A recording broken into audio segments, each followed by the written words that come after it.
Again, good morning everyone. So this is the second part of today's explanation video. In the first part, I have explained you lesson 28, which was You Are Old Father William, which was a passage in the form of a poem on page number 167 in your book. And in this second part of today's explanation video, I will explain you lesson 30, which is also a passage, and the topic is My Experiments with Truth.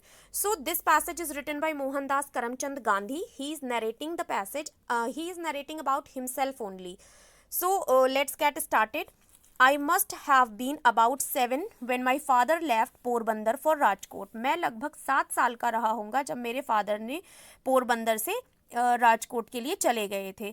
There I was put into a primary school. वहाँ पर मुझे एक primary school में भेजा गया. And I can well recollect those days. और मैं उन दिनों को बहुत अच्छे से याद कर सकता हूँ, including the names and other particulars of the teachers who taught me. मुझे नेम्स भी अच्छे से याद हैं और जो टीचर्स हैं जिन्होंने मुझे पढ़ाया था उनके नाम भी मैं बहुत अच्छे से याद हैं मुझको.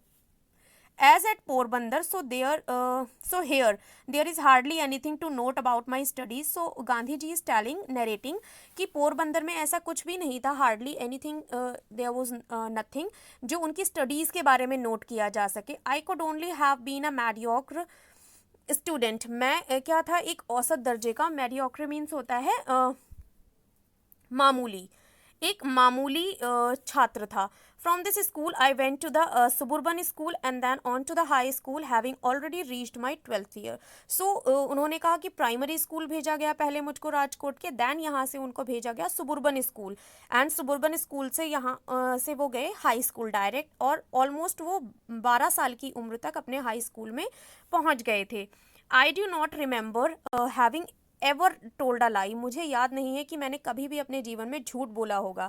ड्यूरिंग दिस शॉर्ट पीरियड, 12 साल के इस छोटे से शॉर्ट पीरियड में Gandhi ji has never told a lie either to my teachers और टू माई स्कूलमेट्स. वो बता रहे हैं कि ना तो मैंने अपने टीचर्स से कभी झूठ बोला और ना ही अपने स्कूलमेट्स से झूठ बोला. I used to be very shy and avoided all company. मैं बहुत शर्मीला हुआ करता था और ज़्यादातर लोगों की कंपनी को मैं अवॉइड करता था. My books and my lessons were my soul companions. Means मेरी आत्मा से जो जुड़े हुए थे, जो साथी थे मेरी आत्मा के, वो मेरी बुक्स थी और मेरे लेसन्स थे. Because of his shyness he did not use to ask anything to anyone. So to be at school at the stroke of the hour and to run back home as soon as the school closed. So जैसे ही school का समय होता है school पहुंचना, और जैसे ही स्कूल का टाइम ओवर होता अपने घर वापस आना. That was my daily habit, और यही मेरी डेली की हैबिट थी.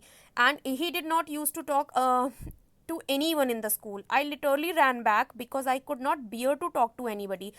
गांधी जी बता रहे हैं यहाँ पर कि वो इसलिए भी जल्दी वापस आ जाते थे बिकॉज उन्हें लगता था कि वो किसी से बात नहीं कर पाएंगे. I was even afraid lest any one should poke fun at me. तो उन्हें इस बात का भी डर लगता था if he will talk to any one, so हो सकता है कोई व्यक्ति उनका, कोई स्कूलमेट उनका मजाक उड़ाए. Two other incidents belonging to the same period. अब गांधी जी बता रहे हैं कि 2 घटनाएं ऐसी हुई जो सेम पीरियड से रिलेटेड हैं. Have always clung to my memory. Clung means होता है चिपके रहना, जो आज भी मेरी मेमोरी से, मेरी याददाश्त से, स्मृति में हैं. As a rule I had a distaste for any reading beyond my school books. So जैसा कि गांधी जी अपने बारे में बता ही चुके हैं, वो कह रहे हैं as a rule distaste means होता है उनको रुचि नहीं थी. For any reading beyond my school books मतलब उन्हें अपनी स्कूल बुक्स पढ़ने में ही इंटरेस्ट था. The daily lessons had to be done. जो डेली के लेसन्स होते थे वो करते थे, किए जाते थे. Because I dislike being taken to task by my teacher. Because I as much as I dislike deceiving him. सो वो किसी भी इस तरीके का टास्क जो है उन्हें नहीं पसंद था कि वो अपने टीचर्स को धोखा नहीं दे सकते थे. बेसिकली डिसीव मीन्स होता है धोखा देना. सो वो अपने लेसन्स जो थे वो डेली बेसिस पर करते थे. Therefore I would do the lessons but often without my mind in them. So अक्सर वो क्या करते थे, लेसन तो करते थे बट उन लेसन्स में उनका माइंड नहीं लगता था. Thus, when even the lessons could not be done properly, there was of course no question of any extra reading. So, जो question वो when even the lesson could not be done properly, वो अपने lessons अच्छे तरीके से अगर नहीं कर पाते थे properly, so there was of course कोई question नहीं था extra reading का. But मीन्स उनको ऐसा ऑब्वियसली कोई शौक नहीं होगा कि वो कुछ एक्स्ट्रा पढ़ें, मीन्स अपना ही जो लेसन होता था वो हार्डली कंप्लीट कर पाते थे, because he is saying he was an average student, but somehow my eyes fell on a book purchased bye my father. आगे वो बता रहे हैं कि किसी तरीके से मेरी नज़रें एक बुक के ऊपर गई जो मेरे फादर ने परचेज की थी। इट वॉज श्रवण पितृभक्ति नाटक। ये बुक का नेम था Shravana पितृभक्ति Nataka, a play about Shravana's devotion to his parents. Means ये प्ले जो था वो श्रवण कुमार के बारे में था कि कितनी डिवोशन थी उनके मन में, कितनी श्रद्धा थी अपने पेरेंट्स को लेकर, कितनी रेस्पेक्ट थी। I read it with intense interest. मैंने बहुत ज़्यादा इंटरेस्ट के साथ इस बुक को पढ़ा। There came to our place about the same time itinerant showman. So there came to our place about the same time itinerant showman. So उसी time पे श्रवण कुमार के रूप में हमारे सामने एक ऐसा शोमैन आया जो मीन्स भ्रमण करता हो। किस तरीके से भ्रमण करता हो? One of the pictures I was shown was of Shravan, क्योंकि एक पिक्चर उन्होंने देखी थी बुक में श्रवण की, कैरी कर रहे थे वहाँ पर वो bye means of slings fitted for his shoulders. उन्होंने एक स्लिंग्स टाइप का, तराजू टाइप का अपने शोल्डर्स में लटका रखा था, वहाँ से वो कैरी कर रहे थे। His blind persons on a pilgrimage, एक तीर्थ यात्रा के लिए अपने अंधे माता पिता को वो अपने कंधों मीन्स उनका जो वेट था अपने कंधों से लटकाकर स्लिंग के थ्रू वो लेकर जा रहे थे। The book and the picture left a lasting impression on my mind. इस बुक ने और इस पिक्चर ने एक लंबे समय तक मीन्स रहने वाली छाप जो है वो मेरे माइंड पर छोड़ी। Here is an example for you to copy. और मैंने सोचा कि ये वही एग्जाम्पल है जो मुझे कॉपी करना चाहिए। I said to myself, Gandhi ji ने अपने आप से कहा। The agonized lament of the parents over Shravana's death is still fresh in my memory. So यहाँ पर वो कह रहे हैं कि ऐसा कष्टदायक विलाप, agonized means होता है कष्टदायक, lament means होता है विलाप करना, रोना। So जो श्रवण की मृत्यु के बाद उनके माता पिता जो विलाप कर रहे थे वो अभी भी मेरी मेमोरी में फ्रेश है। Gandhi ji is saying the melting tune moved me deeply and I played it on a concertina which my father had purchased for me. There was a similar incident connected with another play. एक और incident है दूसरे play के साथ जो मुझे connect करता है। जस्ट अबाउट दिस टाइम, इसी समय का है। I had secured my father's permission, मैंने अपने पिताजी की परमिशन ली to see a play performed by a certain dramatic company, एक प्ले देखने के लिए परमिशन ली जो एक ड्रामेटिक कंपनी के द्वारा किया जा रहा था। That play was Harish Chandra captured my heart. इसने मेरे हृदय को गिरफ्तार कर लिया एक तरीके से। I could never be tired of seeing it. Gandhi ji कह रहे हैं कि मैं कभी नहीं थक सकता इसको देखने से। Why should not all be truthful like Harish Chandra, क्यों सब हरीश चंद्र की तरह सच्चे नहीं हैं, was the question I asked myself day and night. और ये प्ले देखने के बाद मैं दिन रात अपने आप से यही क्वेश्चन करता था। To follow truth and to go through all the ordeals Harish Chandra went through was the one idea the play inspired in me. So जो आइडिया मिला था हरीश चंद्र का एग्जाम्पल था फॉलो करने के लिए, वो ये था कि वो सच्चाई के रास्ते पर चलें। और ऑर्डियल्स मीन्स होती हैं जो भी बाधाएं उनके रास्ते में आई थी, जिस तरीके से हरीश चंद्र ने उनको फेस किया था, गांधी जी वॉज इंस्पायर्ड कि वो भी उसी तरीके से सच्चाई के रास्ते पर चलें और सारी प्रॉब्लम्स को फेस करें उसी तरह। I literally believed in the story of Harishchandra. Gandhi ji saying कि मुझे पूरा विश्वास था हरीश चंद्र की स्टोरी में। Both Harish Chandra and Shravan are living realities for me, और उनके लिए वो जीते जागते उदाहरण थे, Harish Chandra and Shravan Kumar. And I am sure I should be moved as before I were to read those plays again today. और गांधी जी कह रहे हैं कि मैं श्योर हूँ कि आज भी अगर मैं ये प्ले पढ़ूंगा when I am narrating, then also मैं उतना ही प्रभावित रहूंगा इन प्लेस को जितना मैंने उस टाइम पर उस पीरियड में देखने के बाद मैं इंस्पायर्ड हुआ था इनसे। So this was passage my experiments with truth. First of all we will discuss over the exercises of this lesson. So let's see. So before starting the exercises, you all have to mention today's date in your copies, that is 11 November 2020. With this you will mention online classwork in your books. And question your exercise B is right whether the sentence are true और false. आपको लिखना है कि जो sentences हैं वो true हैं या फॉल्स हैं। So the first one is the narrator sometimes lied to his classmates. क्या जो नरेटर हैं गांधी जी वो कभी कभी अपने क्लासमेट से झूठ बोला करते थे? No, that is false because he never told a lie. Second is the narrator was afraid that someone might poke fun at him. Narrator जो है गांधी जी वो डरते थे कि कोई व्यक्ति उनका स्कूल में क्लासमेट उनका मजाक उड़ा सकता है। That is true. Third one is the narrator went to high school at the age of 12। Narrator 12 साल की उम्र में हाई स्कूल गए थे। That is also true. Fourth one is the narrator's mother had brought the book Shravan पितृभक्ति Natak. जो narrator हैं उनकी माता जी बुक खरीद कर लेकर आई थी श्रवण पितृभक्ति नाटक। No, that is false because ये बुक उनके फादर लेकर आए थे। The narrator saw a play called Harishchandra. Narrator ने एक प्ले देखा which is called Harishchandra. Yes, true, देखा था। Harishchandra carried his blind parents on a pilgrimage. Harishchandra अपने अंधे माता पिता को तीर्थ यात्रा के लिए लेकर गए थे। No, that is false because it was Shravan Kumar. Question number second is answer the following questions which we will do in the copy. So we will discuss after the exercises. Now let's see exercise D which is write the antonyms of these words. In words के antonyms लिखने हैं. So the first one is recollect. So the antonym of recollect is forget. Recollect means होता है याद करना दोबारा. Forget means भूल जाना.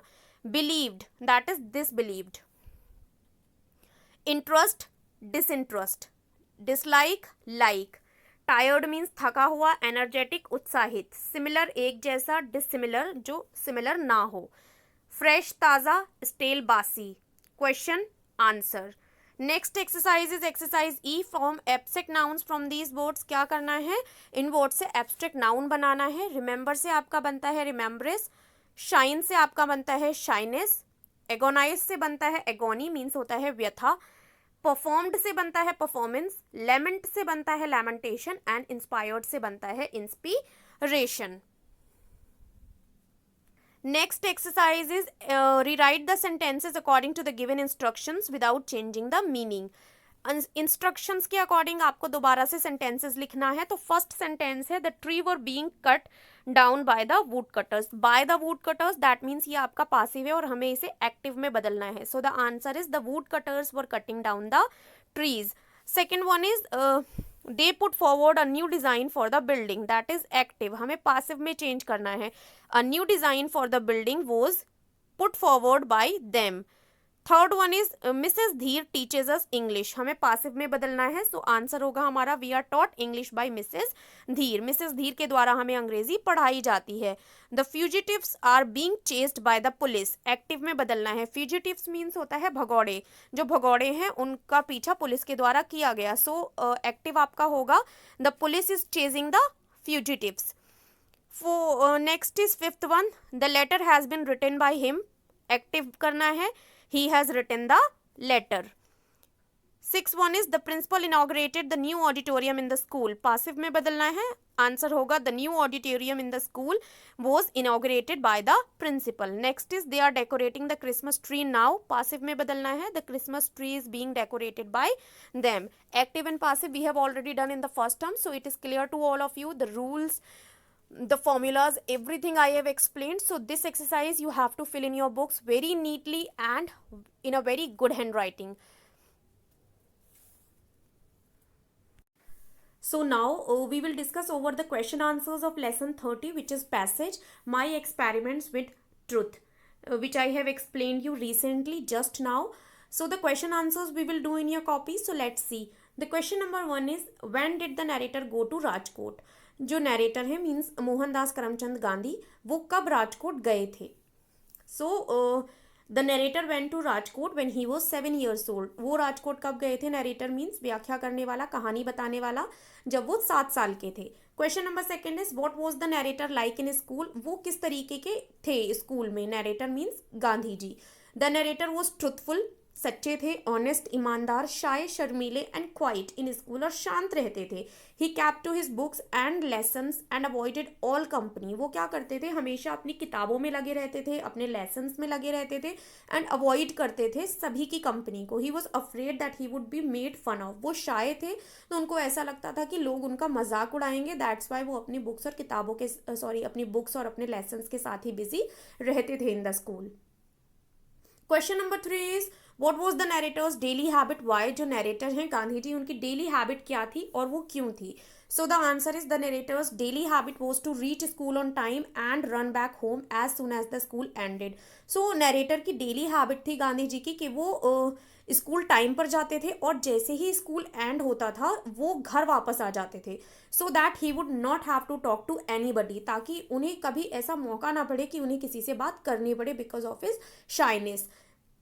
Question number 4 is what left a lasting impression on the narrator's mind. वाई, कौन सी चीज ने मतलब जो कभी ना मिटने वाला इम्प्रेशन है वो नरेटर के माइंड के ऊपर डाला, ऐसी छाप छोड़ी. Narrator means Gandhi ji. And क्यों. सो द बुक श्रवण पितृभक्ति नाटक, एक बुक थी श्रवण पितृभक्ति नाटक, had a picture in it. उसमें एक पिक्चर थी शोइंग, क्या दिखा रही थी, श्रवण. Shravan Kumar, everyone knows about Shravan Kumar. सो श्रवण क्या कर रहे थे, carrying by means of slings. Slings means एक प्रकार के जो तराजू टाइप का लटकाते हैं, उन्होंने स्लिंग्स लटका रखी थी. फिटेड फॉर हिज शोल्डर्स, अपने शोल्डर्स में फिट कर रखी थी. His blind parents on a pilgrimage, और वो उसमें बैठाकर अपने ब्लाइंड मीन्स अंधे माता पिता को तीर्थ यात्रा के लिए लेकर जा रहे थे. The book and this picture, और यही किताब जो श्रवण पितृभक्ति नाटक है और ये picture when Shravan Kumar was taking his parents, his blind parents to the pilgrimage, ये पिक्चर जो थी इसने एक this picture left a lasting impression on the narrator's mind. उस पिक्चर ने और बुक ने नरेटर मीन्स गांधी जी के माइंड के ऊपर एक बहुत कभी ना मिटने वाली छाप छोड़ी. He felt that it was an example for him to copy, और उन्होंने ये महसूस किया कि यही वो एग्जाम्पल है, means Shravan Kumar is the example which Gandhi ji should follow. Copy करना चाहिए, गांधी जी को फॉलो करना चाहिए. Question number 5 is what inspiration did the narrator find from Harishchandra's example. अभी कौन सी इंस्पिरेशन मिली थी नरेटर को गांधी जी को हरीश चंद्र के एग्जाम्पल से.